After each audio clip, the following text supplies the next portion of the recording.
pro-Taiwan YouTubers be disappeared if we travel to China? We are going to be discussing this question and a few others regarding the topic, as well as having a little bit of a catch-up with good buddy, good pal, Prozzie. Welcome back to the channel. Thanks for having me. I always love being on your channel, and it's a good question.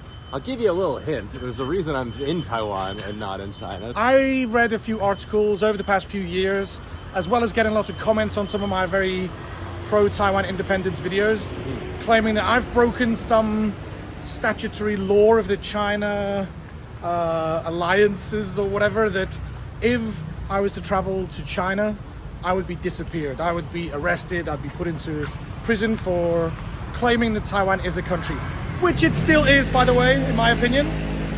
Yeah. Are you fully on board with that?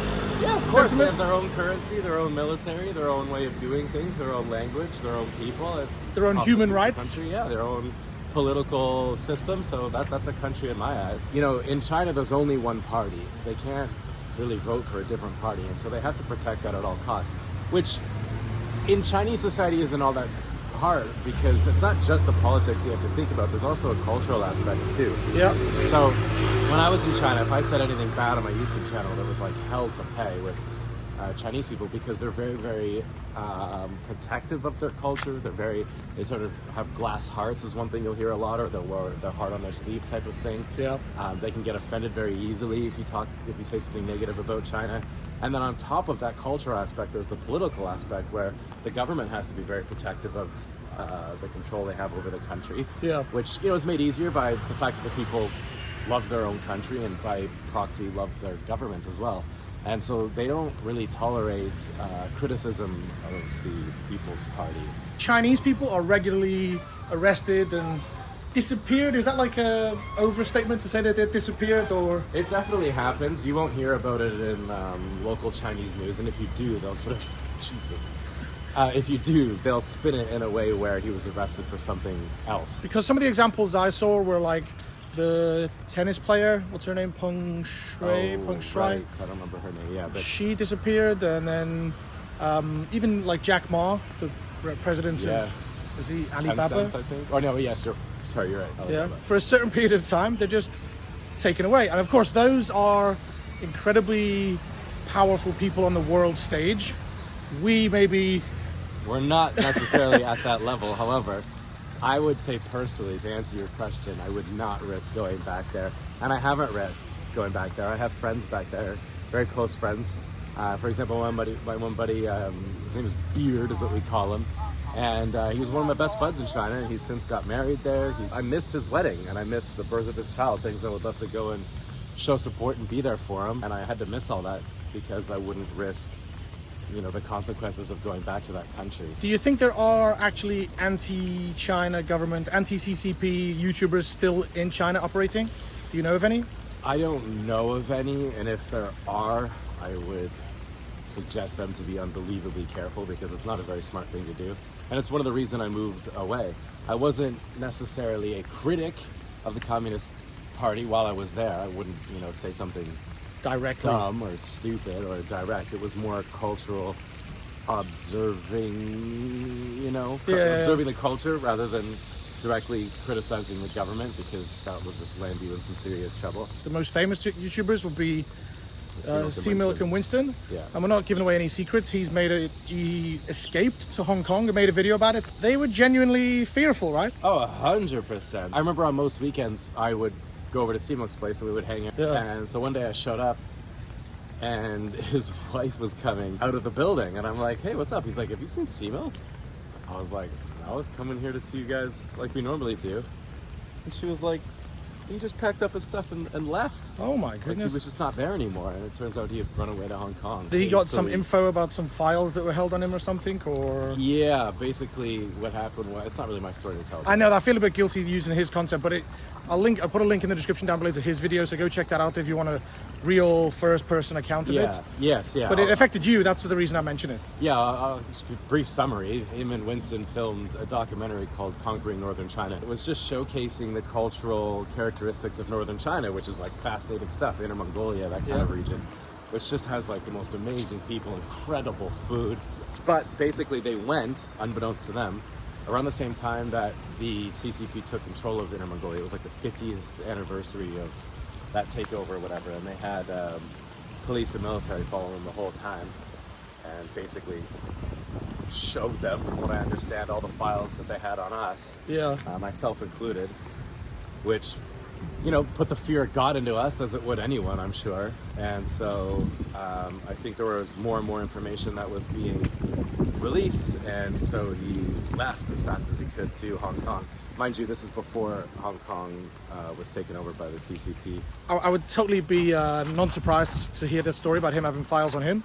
But Taiwanese YouTubers, do you think the CCP have watched any of our videos? I think yes. I think a lot of people conjure up this image of like the government showing your video on a big screen and like Xi Jinping is sitting there being like, arrest that man, you know. I don't think it's like that. I think that they have like certain parts of the government that are responsible for the image of the party that might watch it and take note and maybe put it in a file for people to watch. I'm sure they take notice, especially people who are directly in Taiwan. You know, China's whole stance is not necessarily, they've said it multiple times, they don't want war, they don't want to invade. What they want to do is peacefully reunify Taiwan with the rest of China, and so if they can do that, that's the better option. And what YouTubers are doing by speaking out against the CCP and speaking out against reunification is going directly against what they're doing. Do they think we're trying to genuinely dissuade Taiwanese people from unification? Is it possible that they even think that? Yeah, that's the other aspect of it too, is that we don't have to dissuade anyone. There are very, very, very, very few, if any, people in Taiwan who are pro-reunification. Ooh, I don't know. I've met I wouldn't one. say very few, there's some. I would say very, very few. And just one thing I want to mention regarding the government showing or sharing our videos with each other. The way that works in Taiwan is like transport minister's assistant will see a video about me riding the U-bike, show it to the transport minister saying, look how amazing they're sharing our country. Like, or even when you criticize the different cities, like you said that Chiayi was maybe a little bit boring, they invite us down and want to share more with us. Well, I think you're striking at the very heart of the difference between China and Taiwan. In Taiwan, you're totally allowed to criticize a government. Free speech, basically. Yes, you cannot do that in China. So when's your next trip to China planned? Yeah, I don't think I'm going back. Again, I missed a wedding. I missed really important life events with some of my best friends, and I feel unbelievably guilty about that because I totally, you know, at the time I could have afforded it. I could have went back. Yeah, well, the reason I'm making this video, because it might be a bit surprising to people that I've suddenly gone a little bit off the food topics. I've just booked 2 flights. I'm going to South Africa at the end of August, and I'm going to England in December. And the flights with Cathay Pacific through Hong Kong were like 20% cheaper. I think I paid 40K with Emirates through Dubai, and the Cathay Pacific Hong Kong option was like 33, 34, something like that. But I would not fly through Hong Kong. No, that's a good point, because Hong Kong these days is basically Shenzhen beta, not necessarily a safe place to go to anymore. Here's an interesting cultural aspect of China. Well, I read it in a book, My Country and My People, and he talked about basically life preservation. Yeah. Where if you are destined to lose a battle, it makes way more sense to just give up rather than to keep fighting until the last man. And so you'll see that culturally happen throughout a lot of Chinese history. I would. It's a very strong statement to make, but again, if my family's lives are on the line, if my life is on the line, the income for my family, I can see how I would just say, yeah, okay, whatever, just.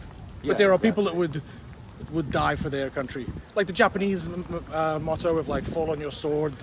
Well, sure, that's why that's purely a Chinese cultural aspect and not a Japanese one. Another cultural aspect of Chinese people is not looking too far outside of your social circle to influence how your life runs. And so who runs the country is so far out of their social circle that they couldn't give a who runs the country. Yeah.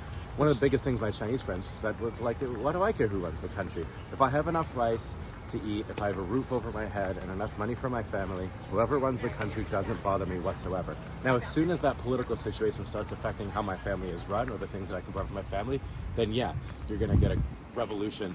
Usually every 400 years. If you look at the history, most Chinese dynasties last about 400 years before something goes wrong and then they have a new, dynasty change.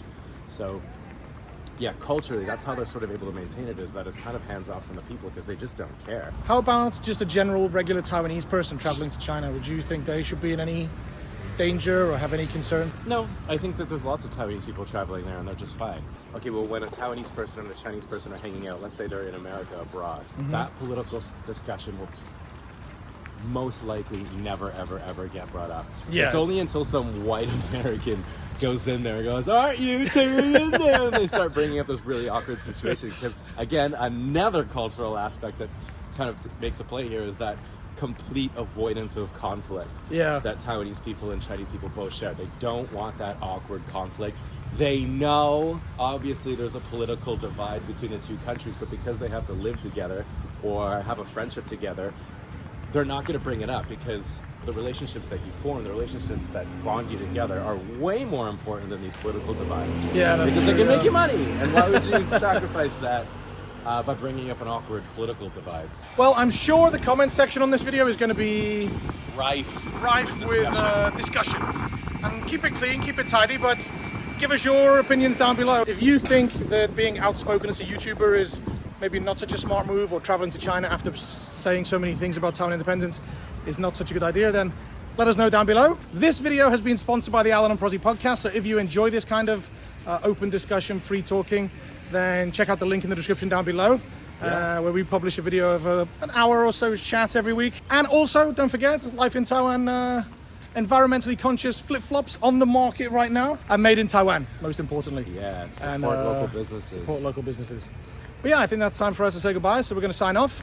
Thanks for watching, thanks for showing up. Yeah. Go check out Prozzie's channel, link in the description up here. Yeah, speaking of Taiwan, I'm leaving. What? Go check out that video. All right, Lucas. Yeah, but as for now, as always, time to say goodbye. So I'll see you next time on my Life in Taiwan. Peace. Bye-bye.